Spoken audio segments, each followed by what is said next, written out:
गांधी बाबा तुमने हमको एक मौन हथियार दिया, दोनों गाल सूज गए लेकिन हमने ना वार किया।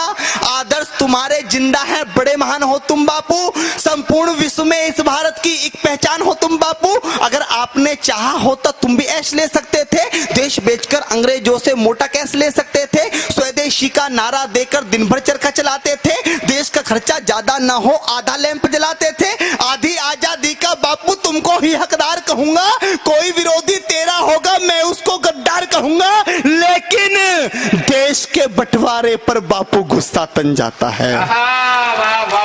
लेकिन देश के बंटवारे पर बापू गुस्सा तन जाता है, गुस्से के बदले किसी गौड़ से का मंदिर बन जाता है। अरे भारत माता की छाती पर, भारत माता की छाती पर चलता आ रहा रुका नहीं, सन 47 का बापू तुमसे बंटवारा रुका नहीं, सन 47 का बापू तुमसे बंटवारा रुका नहीं। तुमने तुमने तुमने तुमने बापू बोला था ये शाख नहीं छटने दूंगा, अरे इंच इंच कट जाऊंगा पर देश नहीं बटने दूंगा।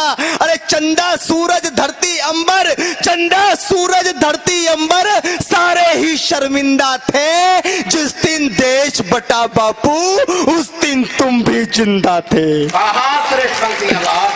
चंदा सूरज धरती अंबर सारे ही शर्मिंदा थे, जिस दिन देश बटा बापू उस दिन तुम भी जिंदा थे। वैसी दरिंदों के हाथों से महिला हुए खिलौने थे, कविताओं में क्या बतलाऊं कृत्य कितने घिनौने थे। 40 लाख मृत लोगों का जिम्मेदार किसे लिखूं, देश बांटने वालों में बोलो गद्दार किसे लिखूं। और कितनी थी आंखें जो रोते रोते पथराई थी, पूछ रही लावारिस लाशें जो कुत्तों ने खाई थी, पूछ रही लावारिस लाशें जो कुत्तों ने खाई थी।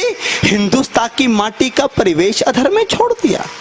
कविता की सबसे कड़वी पंक्ति, इससे कड़वा मैंने कुछ नहीं लिखा, कि हिंदुस्तान की माटी का परिवेश अधर में छोड़ दिया, बंटवारा करके भी बापू देश अधर में छोड़ दिया।